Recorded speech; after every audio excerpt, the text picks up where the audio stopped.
we're gonna discuss this using maps. So these are the important automation framework types. Okay, these are the important framework types. So I'm also including UI automation frameworks here. Okay, just for the examples, but mostly we're gonna work on API. So we'll cover most of the stuff in API. So first of all, you can see this is the modular one. Uh, so let's talk about one by one also. So this is a modular automation framework type where everything, all the test scripts basically divided into modules. So you divide your test scripts into module and you write test scripts for each module. All these modules are independent with each other. Okay, there are a lot of methods which is created here. And in the JavaScript related frameworks, we use mostly modular or functional kind of frameworks.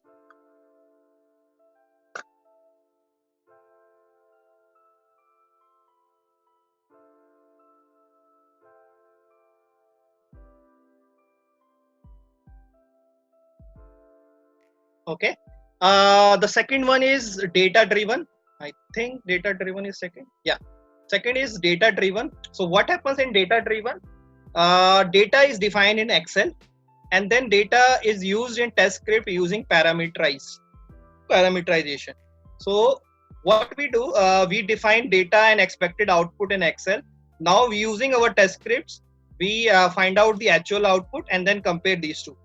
Okay, so we don't define any data inside our script, be it static or dynamic. Every data is part of data file. Even the expected output is part of data file. And then in JavaScript, we only generate the dynamic data and compare the dynamic generated data or the output data with the input data. Okay. The problem is this is more maintenance. There is a lot of maintenance needed because whenever you write new test cases, you had to put a lot of data in test data file. And in case your server is refactored or cleaned up, you need to add those data again and again.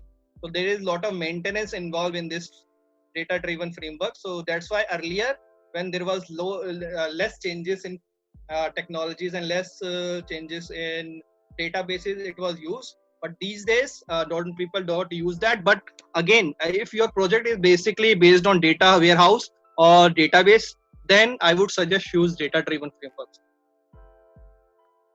Keyword driven is basically one of the easier one. If you are a new automation tester, so I also started my automation journey with keyword driven framework.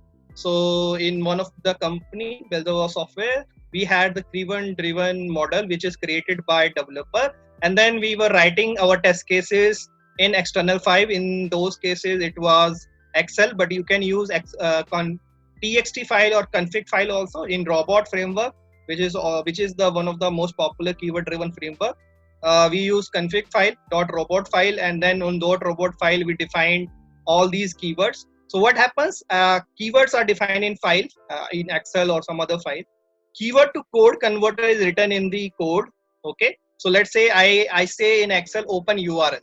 Okay, then in the code we will capture this part open URL. What is the open URL? We'll find out.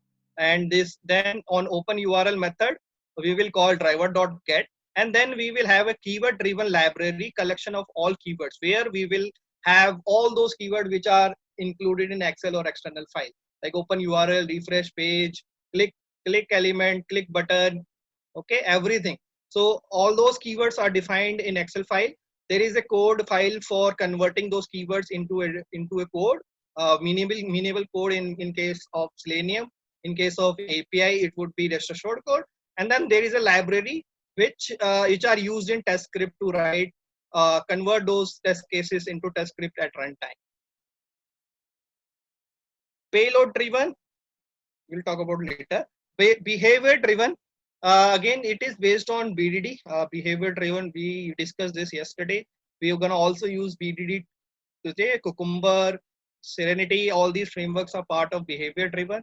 It is mostly became popular because of readability, because it is very much usable, readable, and then you can provide the feature file to Wait a second.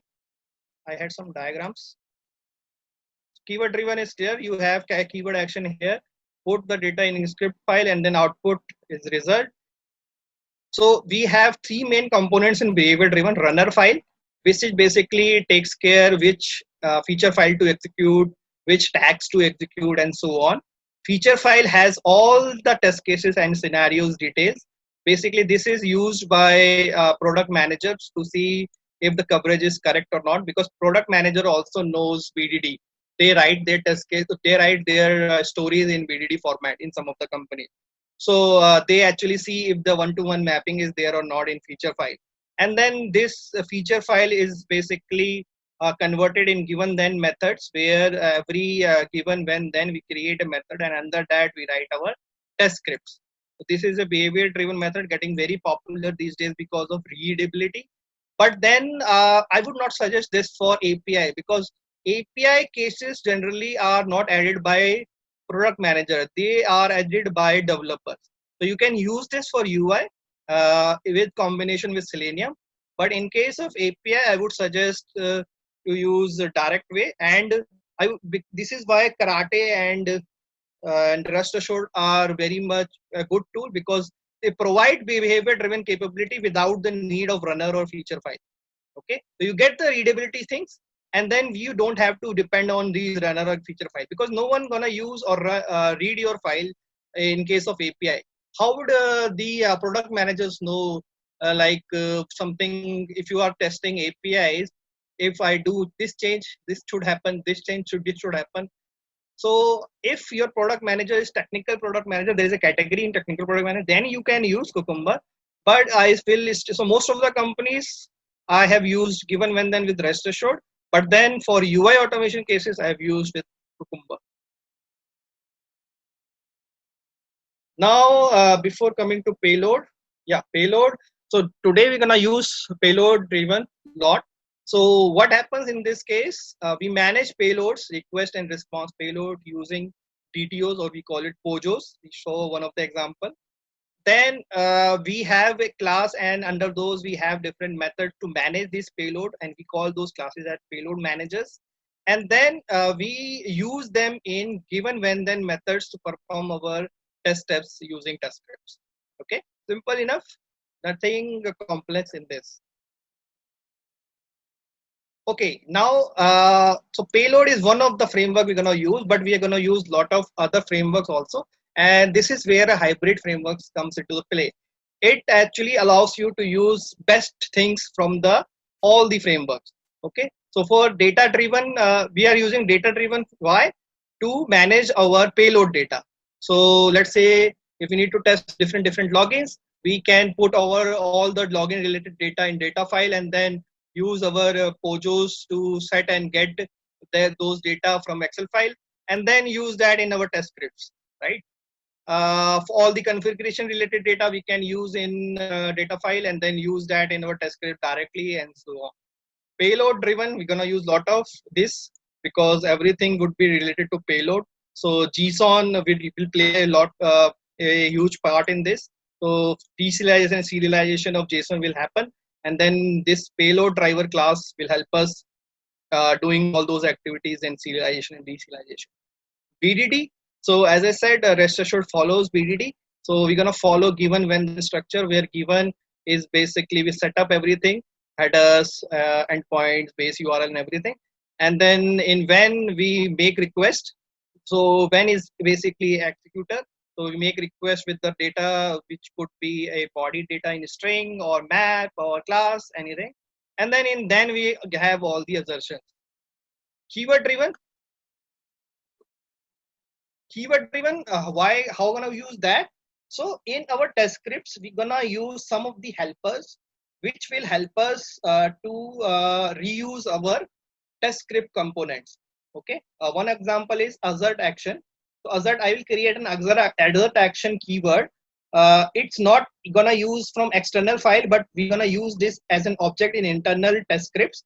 And why we're gonna use this? To make reusability, also to make our migration easy. So I will have a assert action class where I'll define all the required test ng assertion, and I will use that in our test script classes. So whenever if we want to change from TestNG to other framework, we can directly use or we can directly make changes in assertion class or test assertion action class only. So we're gonna use a combination of these four things in the framework today. Okay, any questions on any framework before we move towards the understanding requirement part?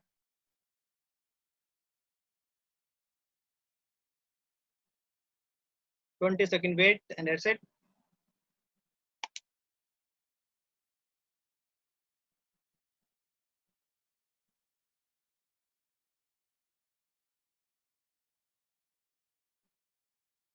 Okay, I think I see no questions. Now understand the requirement first. Okay, understanding the requirement. So we know now what are the best practices. Yeah, keyword driven is basically not followed these days, but early on where the testers were not that technical, keyword driven were used in in countries where it is new. So in Indonesia, a lot of teams are using robot framework because the technical so testers here are not that technical. So in after 4-5 years, maybe this will change. In India, it is already happened. That's why you can see these days keyword driven is not that popular. Key factor depends on which, and we can decide best suitable framework. Yeah. That is what we're gonna discuss in project requirement. Questions. Okay, if you don't have any question, we can open up freely in the Q&A section at the end. Yes, you will be able to follow hybrid. I will gonna do everything step by step. Okay, we're gonna not write more lot of scripts, but we're gonna do everything related to framework in this session. Okay, so now understand the requirement. Is framework needed? This is the first question. So now, if you're working on a very large project or a medium kind of project, yes, automation framework is needed. But sometimes there are some small projects like scrapers. In recently, I worked on a scraper where I need to extract data from one of the website. So now in those scenarios, I don't need a framework. I just could write a single script in a single class. That's it. I'll do my work, and then that's it. I will provide that script or provide the data which is needed to my developer or the product management team. So in case of very small projects or very small scripts, you don't need that. So always framework is not needed. Sometimes you are doing external activity or external testing, which is not part of your application. Then you don't need a framework for that. Okay. The second thing, your framework is not needed when you can see that the lot of test data or lot of automation involves backend automation, and backend I mean database automation. So in database automation, you don't need a framework. You can write reusable SQL scripts. So in the current company, we have a lot of fraud rules. Now fraud rules are not part of UI. They are all not part of API also. Everything is basically based on, so something happens, some action happens on the UI, and then around 50 rules run in the background, which test that this user is basically within this range, is basically having this to this salary range, having this to this age, and so on. A lot of rules runs behind that. Now I don't need a framework for that. I could write SQL queries to verify, and then those SQL queries I can put in either in Python script or jar file as an automation utility, which can run and tell me that whether when I put this data as parameter, I'm getting the correct result. So always think is framework is needed only if you are working on a large project where there will be a lot of involvement of team members and the project length gonna be long and there would be a lot of changes in project. Only then use framework. Otherwise, if they are not gonna use one of the project, we were not using that project for any updates. That was like a old project or which is used by 7 to 8 clients only. So we don't need a framework for that. We can just write simple script to verify, and then slowly once they migrate to new system, that is it. We don't need a framework maintenance and everything, because framework involves a lot of maintenance, framework involves a lot of cost also. So if something is not that big or not that updates are not that frequent, always try to do that without framework. Create frameworks when there is a large product roadmap. Create framework when you are working on a large project. Create framework when there are activities which are repeated again and again, and you have to do it every day, every hour. So all these scenarios, create framework. Otherwise, no. Select programming language and tool. Now this is again based on company budget, your knowledge, company's requirement, and everything. So let's say your automation is primarily dominated by UI automation or UI, then you can use Selenium. Okay, with Java or any other language, I would suggest. So always try to use the same language which is used by developers.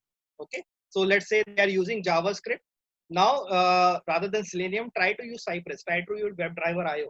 Okay, because in case something happens and you stuck somewhere, you have your developers to help you. In case there is an integration needed between a developer code and your code, you have your developers to help you. Okay, similarly, if your backend code in Java, prefer Java. If your backend code in C Sharp, prefer C Sharp. If your backend code in Python, prefer Python. So right now in my company, I'm using 3 languages for 3 different products. In internal tools, I'm using JavaScript. In mobile application, I'm using Java because Android developers are using Java. And in backend automation, I'm using Python because backend automation is using Python.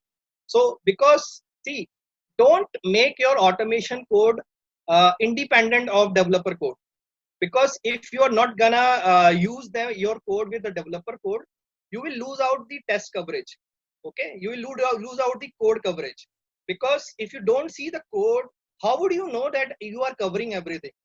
Okay, it is important to follow the same language if you can, because then you can focus on code coverage also. You can see, like in branch and decision coverage, you can see a statement coverage.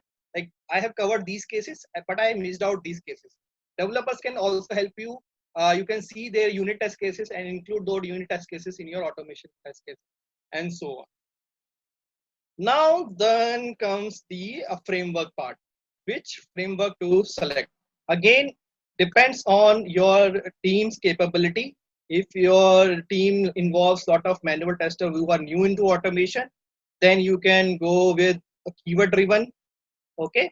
But if you are planning to hire some people and you are okay, your company is okay with having higher budget and hire some good technical guys, then you can select hybrid model, because then the customization becomes very easy. If your project is basically focused on data mostly, then you can use data driven model. Okay, if your project is basically mostly UI, API and microservices, then you can use payload driven method for payload driven framework only. So everything is basically depends on project, your strength, your company's budget, your team capability, and your stack, company's stack, working stack, tech stack. And now once that is done, once these 3 things are clear, you can go and create your framework and implement CI/CD. This is why I suggest you to use same language as developer, because then CI/CD becomes very easy. Right now, for microservices and backend automation, we have CI/CD with their code itself. So we wrote the code inside the developer repository, and now they can call that code once every new change is done in their code. Okay. Similarly, for Android, they have the similar process. So CI/CD becomes easier. You get your help. Your integration with developer code is easy. So always try to, even if you have to use multiple language, do that.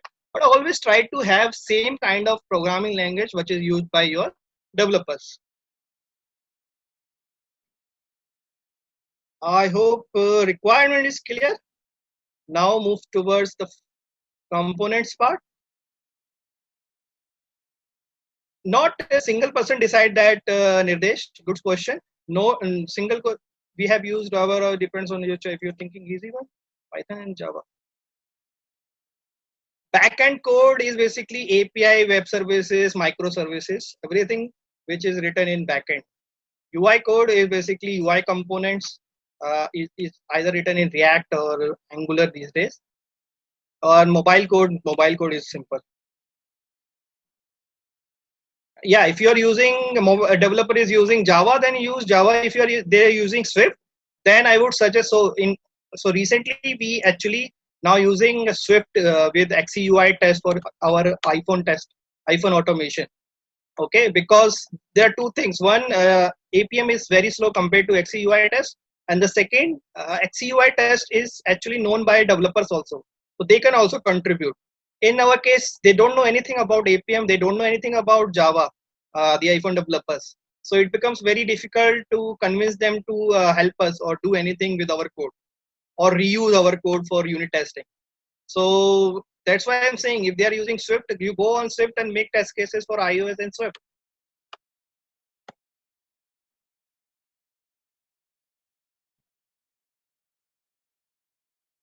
Selecting test cases for automation, there is no selection, everything. So see, if so I think, based on my 7 years or 8 years of experience, around 95 to 99% cases can be automated in one way or other. Either you can use UI, either you can use API, either you can use SQL queries. Lot of people don't use SQL queries for automation. Manual testers use lot of, or functional testers use lot of SQL queries while verifying the data or checking something. Okay, sometimes if something is not possible through UI or API automation, use SQL kind of automation. Okay, so selecting test case, most probably select P1 cases first, P2 cases then secondary, then start with UI validation. And then over a period of time, if you're working with 6 to 12 months, you should have everything one-to-one mapping with your test scale management system. Everything should be automated, whichever can be automated. And based on my experience, around 95% thing can be automated. So I'll give you one example where everyone was saying automation is not possible. We were using liveness to take the selfie and verify that the selfie is valid or not. Now that liveness requires a valid user, so automation can't do that using UI, right? But then I connected with developers and then I said, how are you making this call to liveness AWS API? They said that during testing I use a dummy photo, which is my photo, and then it gives me the same result which is giving me through UI. Then I know that this API is working. Okay, then I use that particular API with that particular dummy file to automate. So I think if you take a look, most of the cases, 95 to 99% of the cases can be automated, unless it is something which is very unique. Okay, which is where, like, there are two parts. If something is happening monthly, there was a case in one of my company where billing was generated monthly only. Now, why will I invest my automation in that?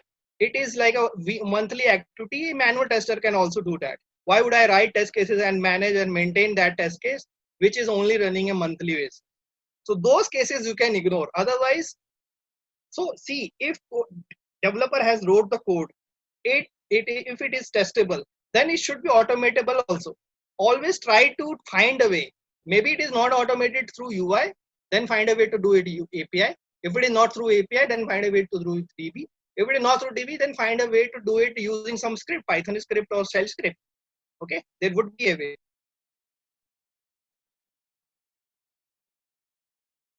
Okay, I think most of the concepts are answered. Let's move forward. Move forward, the framework components. Again, now to manage dependency based on your project and based on your tech stack, we use different type of dependency management system. For Java, we use Maven and Gradle. Okay, right now I'm using Gradle, but Gradle is made actually on top of Maven. It uses Maven repository, but then in Gradle there is so in Maven, if we had to add some properties, etc., we actually had to add the properties in POM file, then read it in our code, and then use it in data parameter or Jenkins parameter. In Gradle, it is easy. You can write code and read it inside that Gradle file, build.gradle file, and then directly use that in Jenkins parameter. So Gradle, because in Gradle, Gradle is actually built in Groovy, so you can write scripts.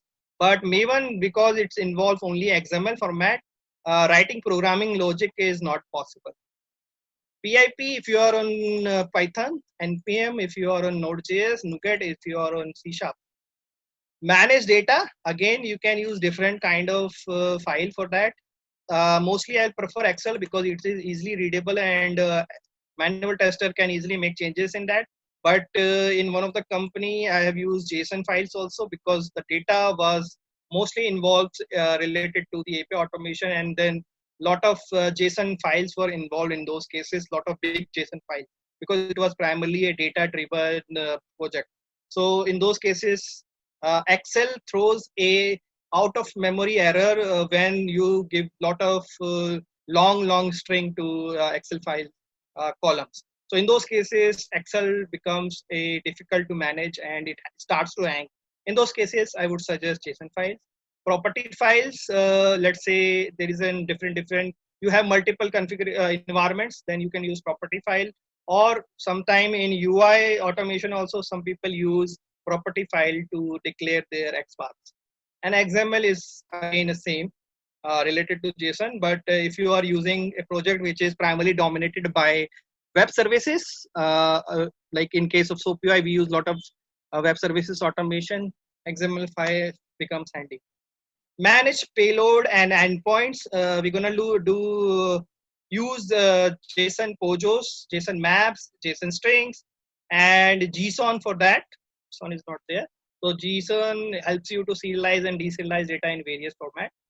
Manage tests like precondition, post-condition, setting up, configuration, tear down, test, description, priority, severity, execution, etc. We can use TestNG and Allure for this. Allure for printing details in report, because you're going to use Allure report, and TestNG to manage everything like before method, before class, after method, after class, steps, description, priority, severity, etc. Reuse components. Again, this is all the best practices we have learned. We're going to use this. Somewhere we will create some keywords. We'll use abstraction, inheritance, generics, configuration, common configuration, rather than using same configuration again and again. We can have a common configuration in rest assured using specs that we can use, and set up our helpers which can help us to increase reusability. Logger, we're gonna use report loggers plus textual loggers. Textual logger using Log4j, and report loggers TestNG and Allure. Reports, it should have test summary, percentage, tabs, description, failure reason, logs. Everything is possible using Allure. Utilities, we need some string manipulators like creating a unique string, creating a random string, and something like that, or create or extracting some data from string, or replacing some data in string. All these string manipulators can be added in utilities. JSON manipulator also, which are common for your payload plus test scripts. So we can add it in a utils and can be used in multiple areas. Data manipulators, again data util, which help you to read and write data or manipulate data from Excel file or CSV file or text file, whichever we are using. In this case, we are going to use mostly Excel file. And reader writer customer code. If we are using extraction for file, then we need to read file and then write file if needed. So let's say if you want to print runtime data, we're going to write data in Excel file, so that Excel file is attached in Jenkins report, and if when manual testers verify something, they can see the test data also. CI/CD version controlling and continuous integration. For version controlling, we are gonna use GitHub for this demo. Most people use Git with the different clients, GitHub, Bitbucket, or GitLab. Continuous integration and testing, for this we're gonna use Jenkins. Other possible solution are TeamCity or Travis CI.